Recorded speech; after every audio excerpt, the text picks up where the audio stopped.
Another wine edition of the E-commerce Revolution podcast. We are live with episode 34. We're coming to you live on LinkedIn, Facebook, YouTube, and Twitter. And we will replay this, so don't worry. All of the entire broadcast will be back up there on those channels momentarily as soon as we wrap things up today.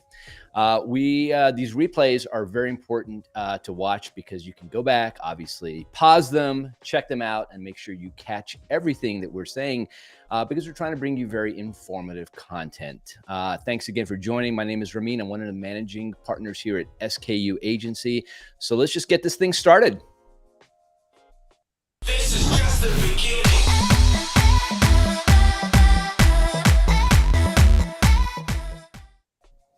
All right, welcome back. And as I mentioned, this is another wine episode. So we try to do quite a number of these, really talking about what wineries need in their direct-to-consumer marketing efforts. It's an area that our business, we do email and SMS marketing where we focus on. So we like to bring in people who can talk about how to help wineries grow their business. And obviously, we know in the world of DTC sales, customer acquisition is incredibly important in all forms of it. But probably one of the most important ways wineries can acquire new and long-lasting customers is through SEO, or search engine optimization. I am sure you all have heard about that term and some elements, at least, of it. So SEO has been a key digital marketing initiative for a long time, and it still remains, by the way, one of the most mysterious and misunderstood initiatives out there. So how about we jump into this and figure out how to soar your rankings on Google, right? And that's not just the only search engine out there, but that's really what we want to figure out. So today we're going to dive into that world of SEO and learn what wineries can and should be doing to gain that significant traction on the search engines. To cover this all important topic, we've invited an expert from the field of SEO, Connor Widder, founder and SEO of Widder Marketing Group. Connor lives and breathes SEO, and he's always talking about it on social media, and you definitely should follow him. He has really important words of wisdom. More on that later. So without any further ado, please welcome Connor to the E-commerce Revolution podcast. Connor, it's great to have you here. And I love the shirt. Looks good. We were just talking about clothing and how we should look on a podcast. And great choice today. Great choice. Thank you so much. Yeah, I appreciate you bringing me on, Ramin. Yeah, absolutely. And I do appreciate it. And you and I have had the opportunity to speak a number of times on various topics around the world of wineries and what wineries need. And I honestly do find your posts on LinkedIn to be really compelling. And I read them all. I learn something each and every time. So I really encourage anybody out there who isn't following you out there. And we'll put more information up about that in a bit. But maybe just take a moment and tell everybody where you're calling in from. Yeah, appreciate that. I guess not to put you on the spot, but my last name is pronounced Connor Widder. Yes, Widder. I apologize. As I was reading that, I'm like, I know Connor told me that it's Widder, and I don't know why I'm going to Widder, but I got to roll with it because we're on a live podcast. Hey, so no worries. My apologies. Believe me, listen, from a name like mine, if I put you on the spot right now to say, how do you pronounce my name? Would you be able to do it? Rahamosi. You're in the ballpark. You're like on maybe second base, but it's all right. Okay. We'll go with it. All right. Well, thanks. So yes, and I apologize sincerely for that because we did actually train on this, and it's not really a complicated name, but it has, you can roll with it, especially on live TV. So we'll go with it. All right. So thank you very much for that correction. And so tell me where, because I know where you're calling in from, but let everybody else know. Yeah, I live in Austin, Texas. So calling from there, everyone's wanting to move here.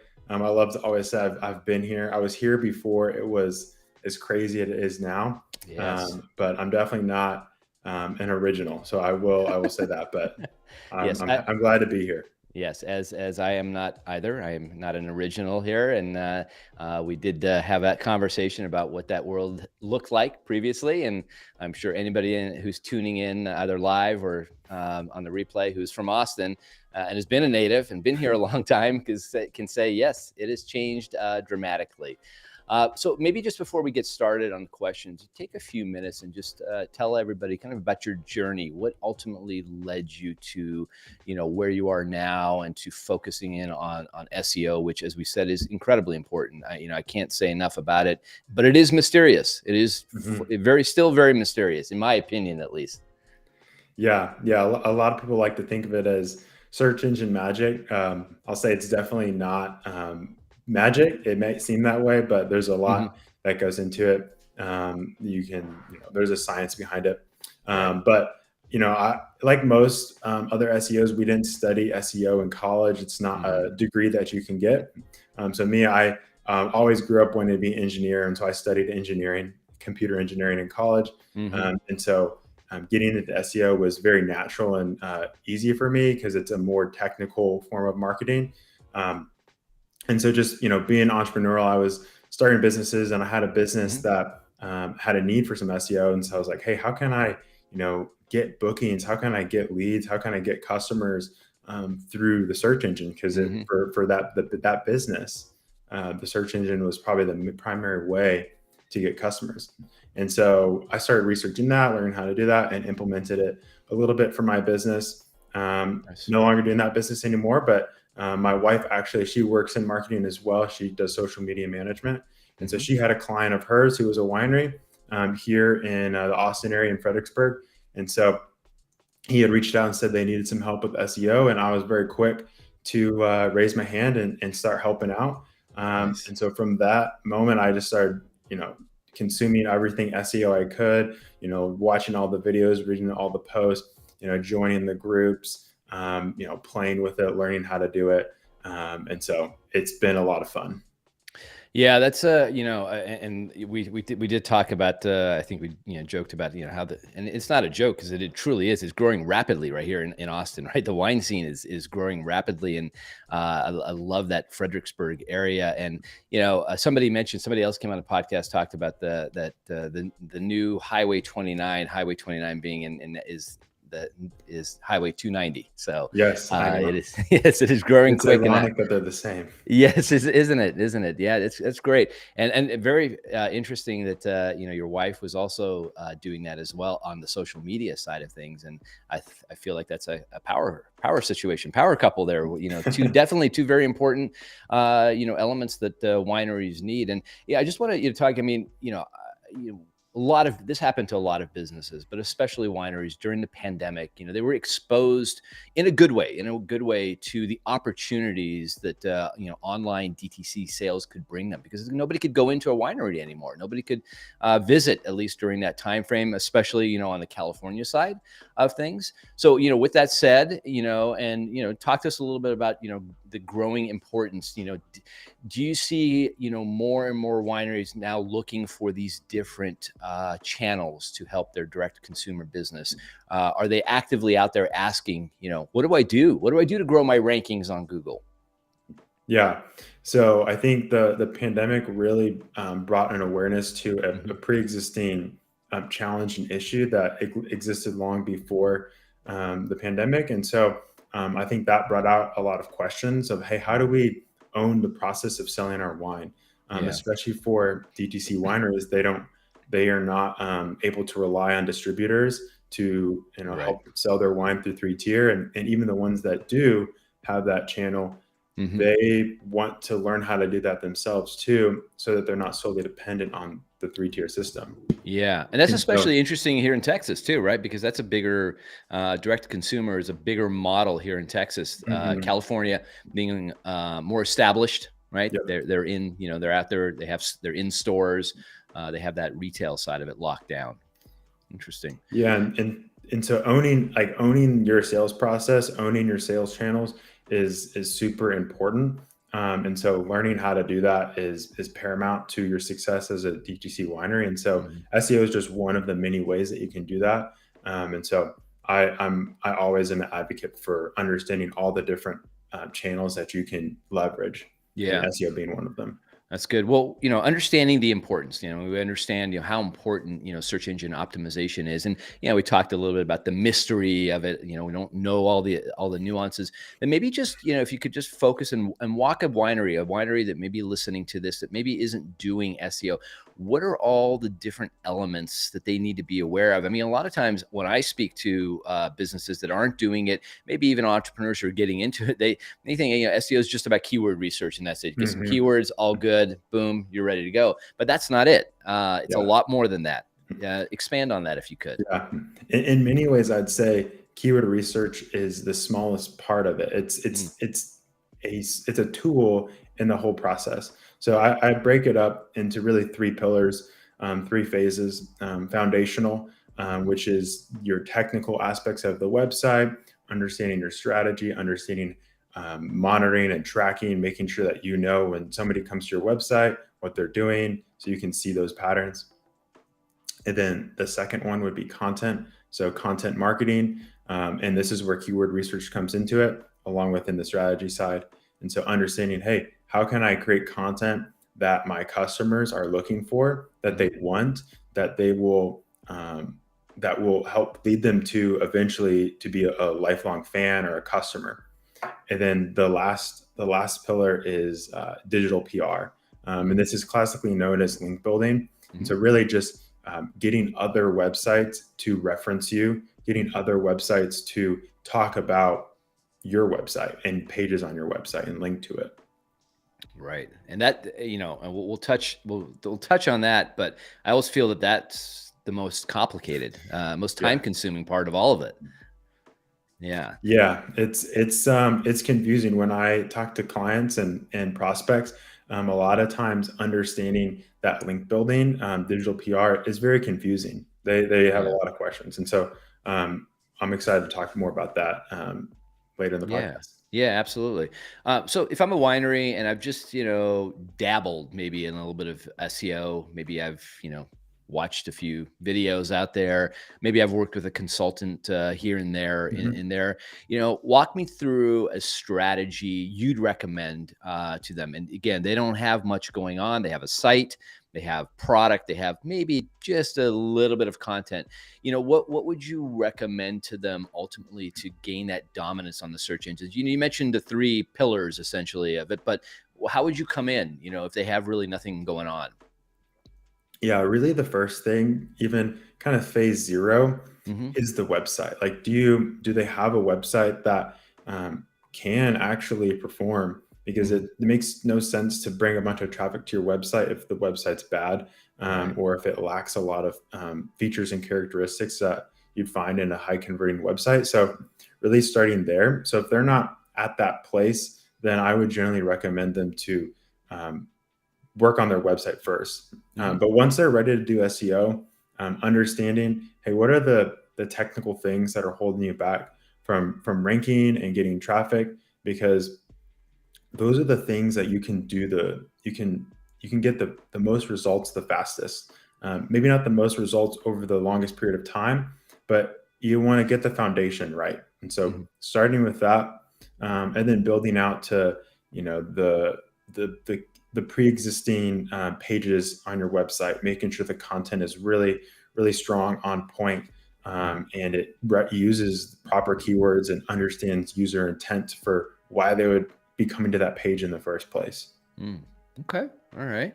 Well, talking about, search engines and trying to figure out how to dominate a search engine, obviously we all point to Google right away, right? That's where we Mhm. need to be. Yeah. But, recently, Bing, for those of you who don't know, there is another search engine out there. It's called Bing. And, There's a few. he said there's a few, yes, but we'll talk it in the dominance world, I guess. Yeah. Google, Bing, and then everybody else, right? All the Mhm. rest of them out there. And their recent investment in Microsoft's investment in OpenAI and ChatGPT, and it's starting to incorporate it into Bing. Bing has all of a sudden had a surge in users out there. You know, what should I, if I'm a winery, what should I focus on? Should I just focus on Google? Can I take what I'm doing on my strategy that you just put together for me on Google? Can I incorporate it into what's Mhm. happening on Bing? Are they Is there a crossover, or are they completely separate? Yeah. So at the core of SEO is essentially like the user experience, putting the user first. And so what is going to work well in Google is going to be similar in Bing as well. Hmm. I mean, the numbers right now are about 80-20, Mm. probably a little bit higher than that on the Google side, about 83, 80, 85%, something like that. Yeah. So in terms of your efforts, I would still say Google is the primary place to put your energy and effort towards. Yeah. But if you're optimizing your website for Google, it's going to help Bing too. And so Okay. there's some things that you can sync over to Bing so that you do it in Google, you can sync it into Bing. But for the most part, I think if you're going to focus on one thing, focus on Google. It's kind of that 80-20 rule there. Hmm. Um, and I think with the AI acquisition, the open AI acquisition, um, that affects a lot of things, Right. in the Google world, and the Microsoft suite of products, like it's being implemented there. I Sure. think Bing is just a small benefactor of their AI acquisition. Yeah, yeah, and then I did download Edge, because I felt like I should, because everybody, and that being the browser, but I wanted to experience it. I wanted to see what was Yeah. going on in there, and I assume that's that's why they made that investment. Yep. It's gonna help and obviously get them a lot of notoriety. But I should say those are we said number one and two essentially in traditional search engines. However, there is another number two, and that being actually YouTube, considered a search engine in many ways. If it is not your traditional search engine, but it is where people go to find information. And video is starting to play obviously a huge role in most of our businesses, and wineries included. What are you seeing, and what thoughts do you have in terms of optimizing video related content to make sure you're showing up for the right keywords essentially within YouTube, and you can get your video content out there? Yeah, so with YouTube, the kind of the basic things would be your title of the YouTube Hmm. video, making sure that you understand the user intent. So, keyword stuffing doesn't work anymore. So just including your keywords isn't going to be a guarantee that you rank for what you're wanting to. You Hmm. want to understand what is the user searching for when they're looking for the topic that you're talking about. Right. So including that into your title, and then also into your description. You can make like little snippets, and I'm not sure what you call it, like little chapters in Right. your video. I mean, I believe that's going to help. So it's Hmm. really just a lot of like basic things that people just don't do. Most YouTubers and people who make YouTube videos don't do these things. So just doing the basic stuff is going to be a big help there. Yeah, yeah, it's good. I mean, I feel it is growing rapidly, and there's probably there's that repurposing of content too. If you're making video, somehow incorporating that into actual text related content on your site, so you don't have to reinvent the wheel, as they say. So let's jump back to AI, because I feel like every podcast we've had over the last 3 or 4 months, we just talk about it, right? Everybody's talking about it, Yeah. everybody's using it, everybody's blown away every day. I see another YouTube video that tells me these are the top 5 pieces of AI that I should be using in my business. But let's talk about it its role in search engine optimization. Just in general, I'd just love to hear your feedback. Where do you think it's going? I mean, Bing made, Microsoft made their investment. Obviously, we know that Google is rolling out theirs. They've already rolled it out. They're, trying to get traction. What's your take on where it's going and how it's going to, what kind of effect it's going to have on search engine optimization? Yeah, and that's a scary thing for a lot of people. I think they start thinking about how it's going to change things. Hmm. And to be honest, I think it's going to change how search engines work drastically.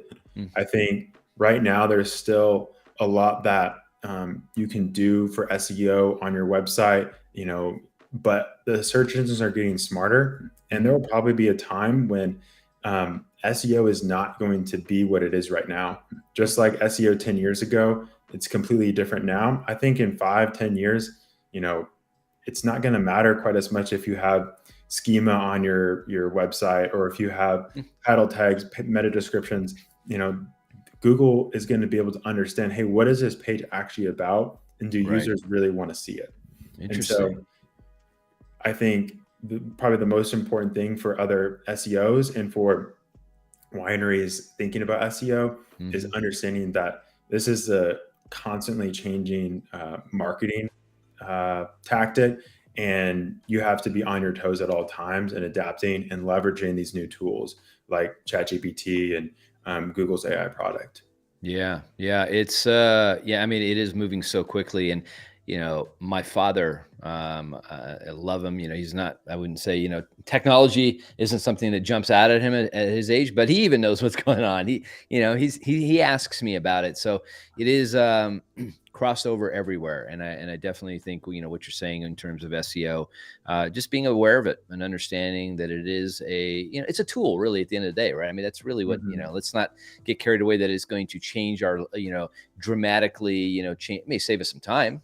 That's for sure. Hmm. That comes in there. Well, let's jump to, content. Content being an important part, and most e-commerce sites are, and this goes for wineries as well, are thin on content. There's a little bit of information on a product detail page. They may have something on there homepage, maybe on a category page. They've put a little bit of content, but that's not a lot of content at the end of the day, mostly made up of images. And it's lacking in that impactful content. But we know that there's one area, right? The blog. The blog is where, you can get that content, that all important Hmm. content out there. And, I read you did a piece on LinkedIn. You do this all the time, and I love this, where you look at different wineries and you do an evaluation essentially from an SEO standpoint, from a user experience standpoint. And you did one on Jordan Winery, and you really the first thing you talked about was their blog being such an important part. You even mentioned potential visitor count and what they were gaining from this blog.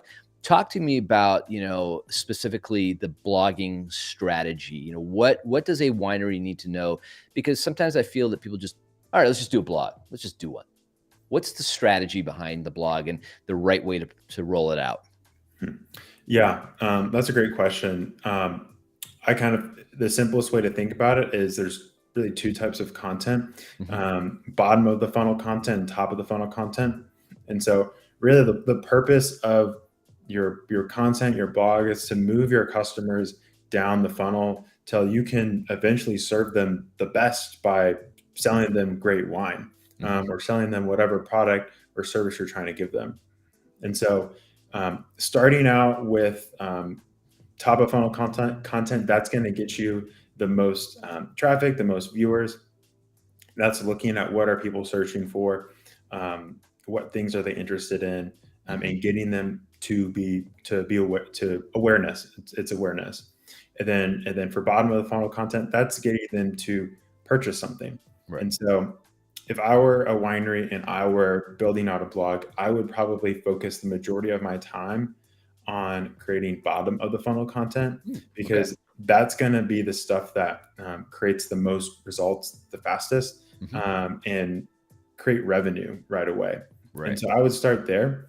Um, and then as you have a good base of some bottom funnel content, I would then start pounding out some top of funnel content, asking, creating stuff about wine education, wine pairing, things to do near your winery. Is wine healthy? How is wine made? There's so many topics that are super interesting and mostly unknown to the greater population when it Hmm. comes to wine and everything about it. Right. And people are curious about that stuff, and so that's Yeah. how you can get that awareness to the wine industry and to your winery specifically. Yeah, no, that's great. And I guess maybe let me just take one step back and look at it from the standpoint of like, I don't, you're telling me, bottom of the funnel, maybe top of the funnel, but how do I get organized? How do I get organized? And I always feel a content calendar, in Yes. terms of thinking out into the future. Maybe there are events, promotional, those, you can tie in. What's your take on the content calendar and just organization overall? When you come in to help a winery. Yeah, organization and process is so important to do anything, and Hmm. especially when it comes to doing it for a long period of time. And that's really where the results come, is from doing it consistently for a long period of time. So Even for myself, when it comes to LinkedIn posts or just what my plan, like if I have a calendar, if I have a plan for it, it's going to be much easier to follow through with it. And so for a winery, putting together a month or 3 months or 6 months, whatever is, you're able to tackle, that is going to be really helpful in making sure that you Right. actually get the content out there, and you go get help if you need help, or have Mhm. a staff member write this blog post or something like that. So I'm a big fan of the content calendar, and that's something that we do too. Okay. Talk to me a little bit about distribution of the content because one obviously living on a winery site is very important. That's the purpose of it to get it on there. But just leaving it there is that's just part of it, right? There is a distribution strategy essentially at that point where social media, maybe an email marketing. Mhm. Talk to me just a little bit about that, getting it out there in the world. Yeah, and so when you're doing research for content and topics, the keyword research Hmm. for your blogs, that's content that is doesn't need to be just used for your blog. You can repurpose that, reuse it, use some of Hmm. the same things for your email, social media. And so Hmm. we focus on the content for your website, primarily through blogs or pages on your website. But we tell all of our clients, like, hey, this is content that can and should be used in other places. And so I always encourage them to figure out how to convert it to an email newsletter, Hmm. or to post about it on social media or something like that. Okay. No, that's good. And I'm just going to ask one more AI question and I'm going to leave it alone. I'm not going to bring it up again. But just talk to me just a little bit about, that theory. And you're going to see a lot of, there's a lot of there's a lot of blogs, there's a lot of videos out there about, yeah, you could write your own blog on ChatGPT or any of the others. What is your take on that? I mean, I have my opinions and my take, but I want to hear you're the expert on this. What is your take on that? If a winery brings that up to you, and says, we've got people, we can just do this ourselves. We just need you to tell us what to do. Yeah, I think there's a lot of opinions, and I think there's not like one right opinion on this. Hmm. Honestly, I think ChatGPT is great and it can write really good content. And so, if you're a small winery and you don't have the staff and you can't afford to hire a copywriter, Hmm. I would not be, I would say, yeah, you should use ChatGPT. I think you should edit it, of course, and I think you should put some man hours behind it to make sure the prompt is really good, make sure you edit it to make sure it's accurate. Right. And there's certain things that ChatGPT is not going to know about your winery, and they're not going to know about your wine. So you're going to have to, figure out how to get that content in there. Yeah, it lacks the emotion, and especially in so many ways, wine is emotional, right? People have very Mhm. emotional attachments, connections to the wines that they love, and that doesn't come through. Yeah. It would be hard for a winery to get that out there that way. So that's a very good point. But I appreciate the honesty that yes, if you don't have a staff and you don't have the budget for content, you should be creating content and maybe at least using AI to get you 60% of the way there, so you can get that content out there. But I would still say that having an expert like you take a look at is probably a good idea. Yeah. Because yeah, it's a thing. It's not. It's a tool at the end of the day. Yeah. It's Yeah. a tool. I use it every day to help me get ideas out, to figure out ways to reword stuff. I don't Hmm. use it to write my content. I've tried it. It doesn't write. It doesn't. It's not the best. It takes a lot of time to kind of knead it into mold it into what you want. But Hmm. it's a tool that no matter what size of winery you are, you should be using it. It's a fantastic tool, and I'm a big fan of it. Yeah, yeah, same. So just to wrap up this part about content, and we talked about wineries again being and just e-commerce sites in generally Mhm. being thin on content. The product page, I feel like it should have that's an opportunity. Not just for putting whatever type of content up there, but really helping sell the product. Mhm. What is your take on writing longer keyword rich product descriptions and really getting there and optimizing them. What's the value in that? Is there a value? Yeah, I think that's how you optimize your product pages. You can't just have a couple sentences describing the flavor of the wine. I think that's important. And but there's more to it than that. Mhm. Think about it from the end user perspective. Think about it from the reader. They Hmm. probably don't know your wine like you do. Yeah. They probably don't know what you should even, drink this wine with. Is this something that you want to have with a steak? Is this something you want to have with chocolate? Is this something you want to have with fish? There's so Hmm. many things that you can talk about that would be valuable, that would be rich with keywords. Um, Another thing is, how is this wine made? All wines are made differently. Yeah.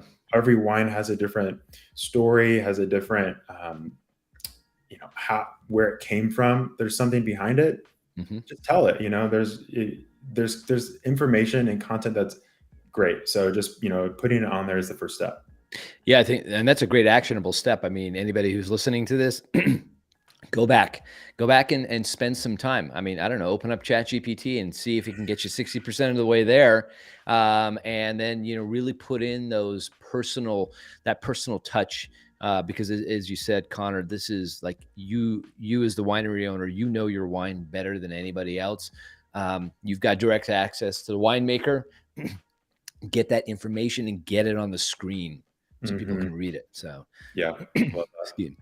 That's good. So, as an SEO expert, when you first take on a new client, what's the first thing you do to get that, to maybe get that big boost?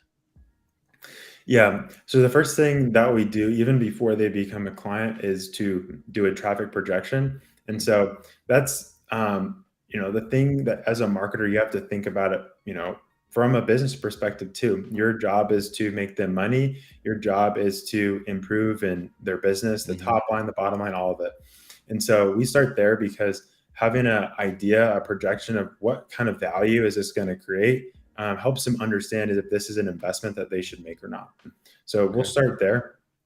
Um, and then once we agree that this is, hey, a good investment, we'll go through onboarding, and we always start with the foundational phase. So especially if they have a newer website or a website that has never been touched from an SEO perspective, Mhm. and work on the technical foundation of the website, Oh, because okay. I just don't see a reason to go create a bunch of content and build a bunch of links and placements and get reference Right. to all of these, awesome sites if your website doesn't have the core technical SEO foundation to be able to, rank. And so we start there, and in that, put together a strategy so that we know what we need to do to rank on that first page, and just to grow their traffic.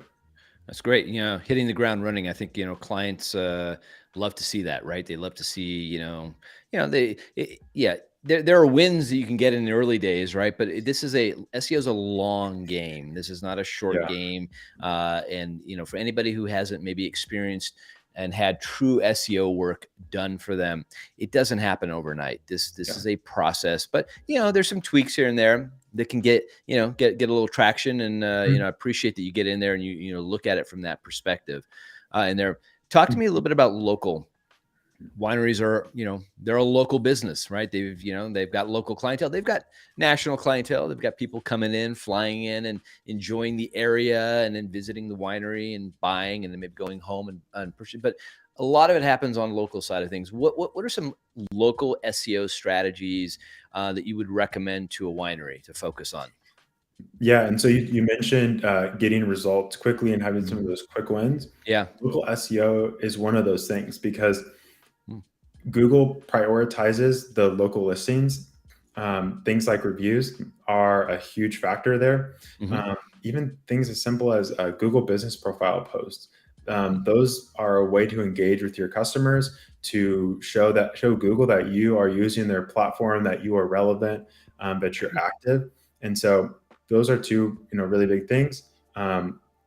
Most Google business profiles are not properly set up. There's just they kind of put the bare minimum effort in, to fill it out, and Mhm. so there's a lot of room you can do to really Hmm. optimize it, much like the product pages Right. on the website. There's a lot more you can do with it, and Google's coming out with new features all the time. So you using them to the the full capability that Sure. business profile has. Okay. Yeah. Well, I love the local approach. I feel in some ways it's less daunting than the others. And when we lived in Northern California and now here, being connected locally and knowing about the events that are coming up, that's always cool, right? That's we used to always look for, Mhm. who's playing what music's playing, and just getting that information out there, but making sure those listings, your Google My Business listing, is in good shape, and keeping it updated, obviously too. No, that's great. I think that's a quick win right there.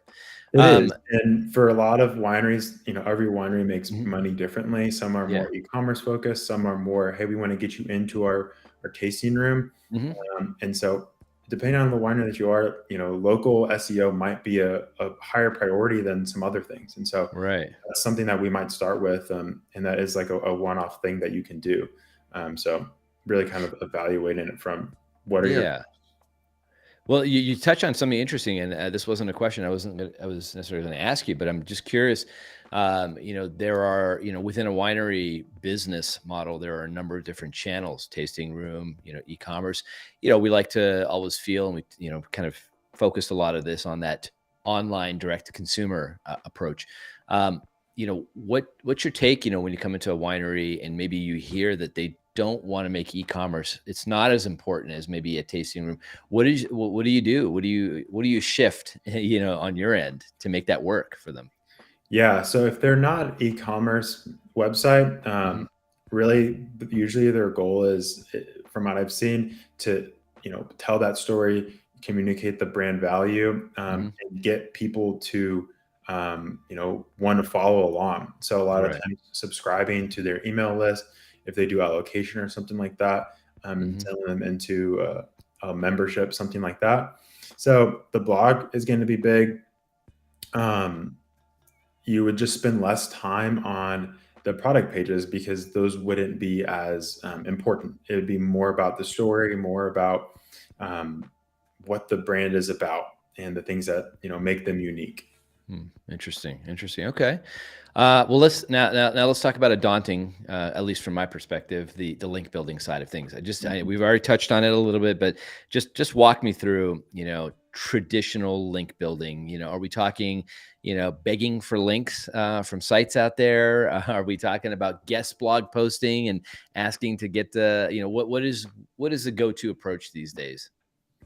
Yeah, so traditional link building is questionable at best. If you think back, I mean, I'm sure everyone gets emails saying, "Hey, we'll feature you on this Right. website. It's only going to cost you $3,000 for this link. We Mhm. have 10,000 viewers a month." And so when people send me those, I just like to look into it and see, hey, what is this website? Is this a real website?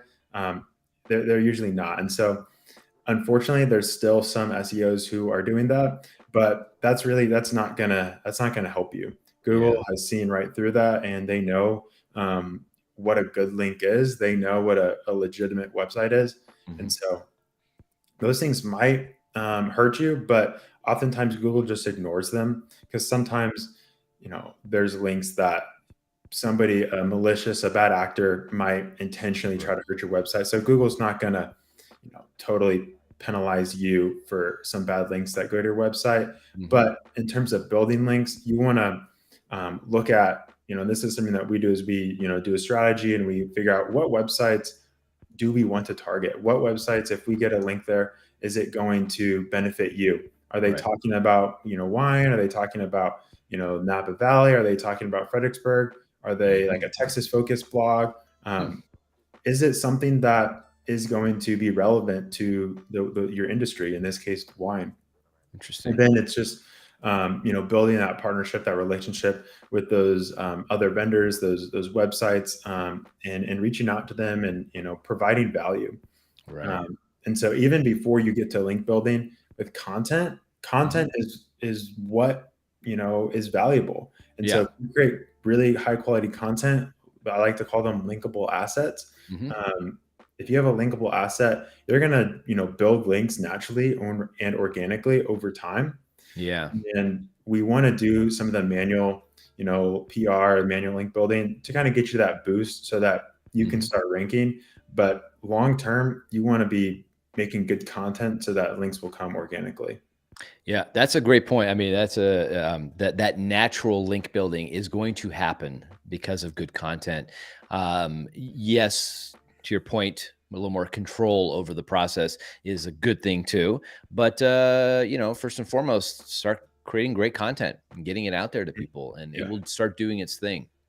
Um, I think with the all digital marketing initiatives, including, what we do on the email marketing side of things and what you're doing on the SEO side of things need to be trackable. I mean, you need to show a client, right? Well, one, you need to see what you're doing is working. If not, you need to make some adjustments.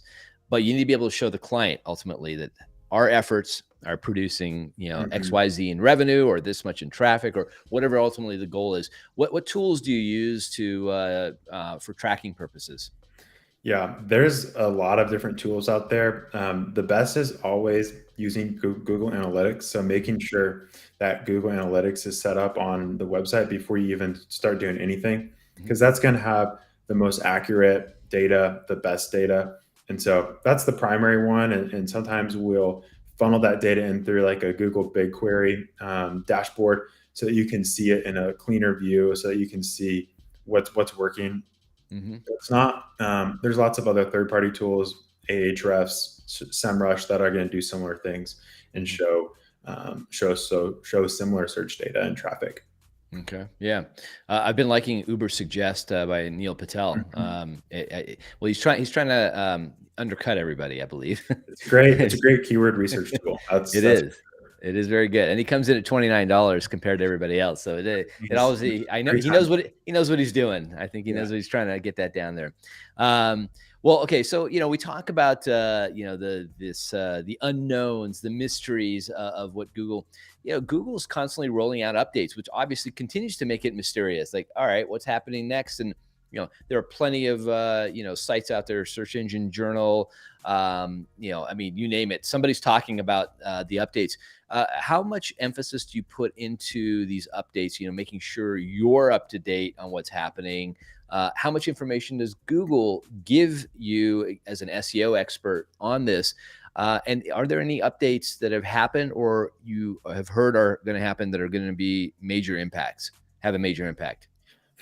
Yeah. So I stay up to date on that stuff. There's, as you said, lots of publications that are constantly releasing information about it. Hmm. I'm in groups where people talk about this stuff all the time. They're just SEO nerds. And so to them, it's just the best thing to ever talk about. So just staying up to date on those things. A recent update in 2023 was probably the biggest one, just around reviews. And Hmm. so product reviews, local reviews, really kind of taking them to the next level in terms of how Google evaluates them. So making sure that the authority, the relevancy, the expertise, and the experience of that review is on point. It's really Hmm. good. And so, like spammy, fake reviews, Google's Right. gonna just be ignoring them, and perhaps even like penalizing you for some of them, Hmm. because users can see through that stuff. I was listening to a podcast or a book that was talking about fake reviews, and people can tell. Honestly, they can tell when a Sure. review is not legitimate. And Hmm. so, if people can tell, a good chance that Google can tell too. And Yeah.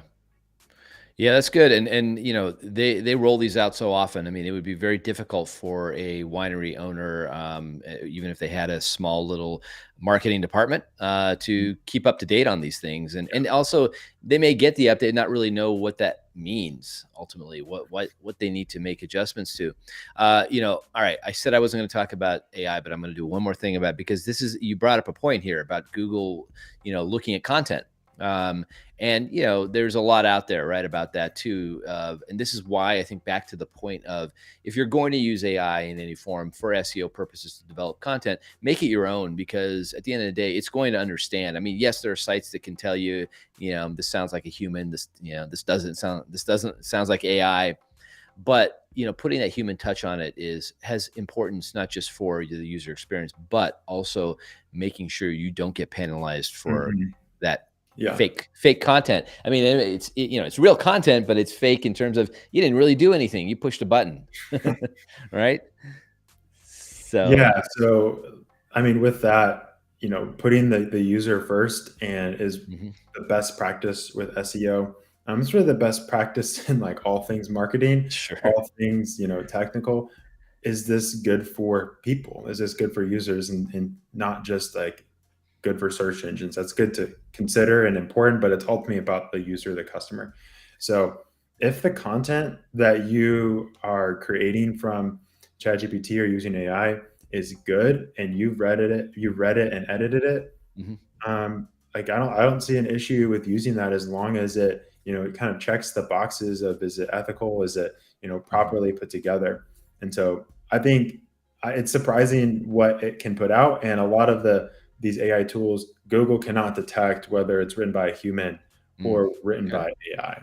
Interesting, interesting. All right. Well, early days, right? It's yeah, it's funny because Google's has their own AI. So the fact that if they're telling other people they can't use AI, to generate content, it becomes an interesting world that we're in.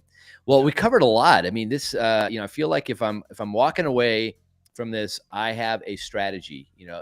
Out of this podcast. If I listen to this, and maybe those of you who are tuning in, make sure you pause, stop it, and write some of these things down, because what you've put out there are actionable steps.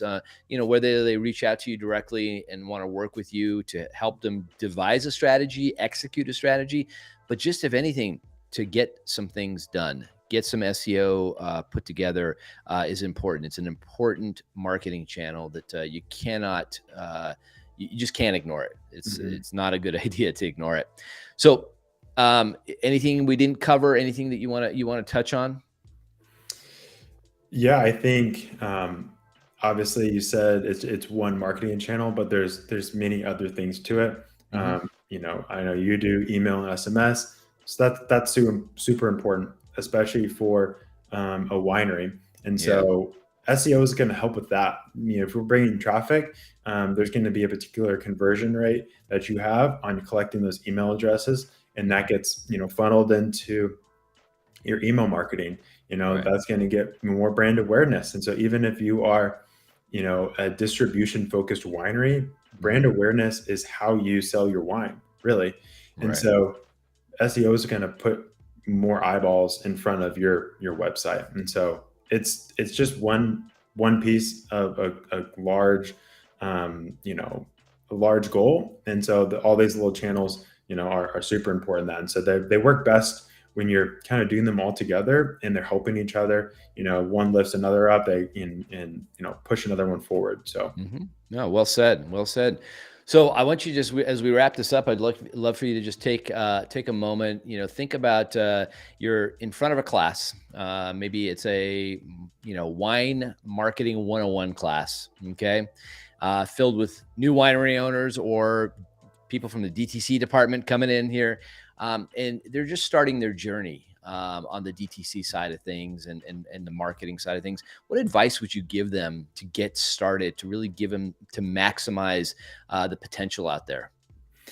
yeah, that's a good question. I think it's easy to get too focused and too tactical right away. The first thing that I would say is your marketing is an investment into your business. And so with every investment, there is a risk. And so, understanding that there's risk involved with trying new things. And so you need to have some patience, some resiliency, and just a long-term mindset that it might take some time for you to figure out how to do it.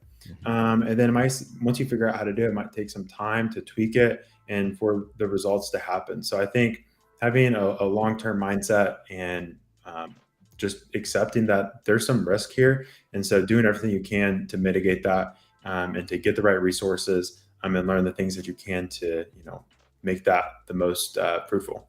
Great. Oh gosh. Well said. Well said. That's a class I would take. And I want to be inspired, right? I want to get things off the ground in a right way and put these things. And there's a lot of unknowns in this world when it comes to marketing, all levels of marketing, but it's a fascinating world, and one that I feel that we can, we have the tools, to work with it. And we have, folks like you with the know-how to execute at the end of the day. Mhm.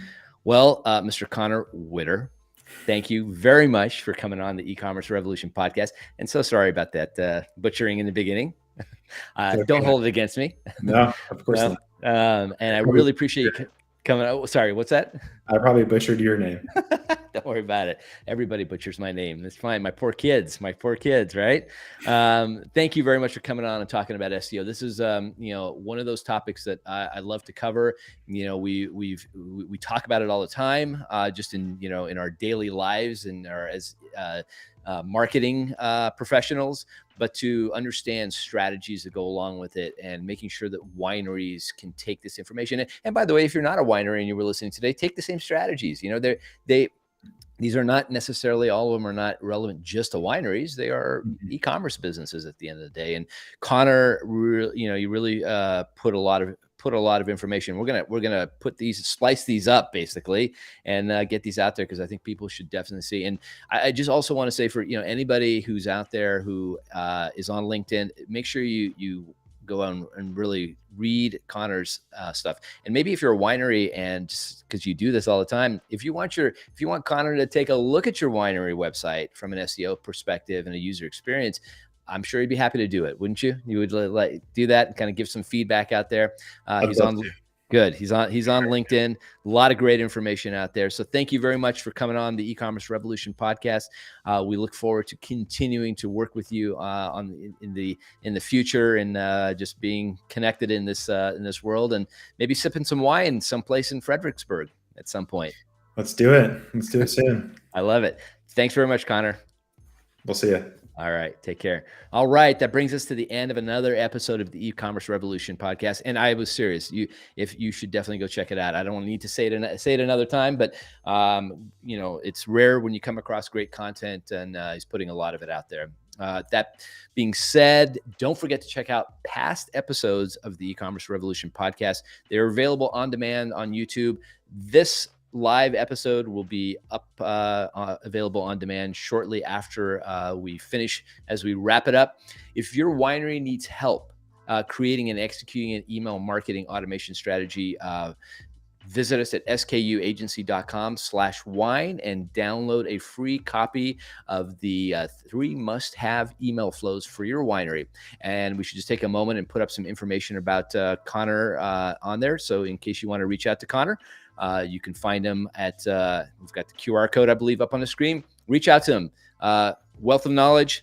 He'll help you really build a great SEO strategy for your winery. So thank you very much, everybody.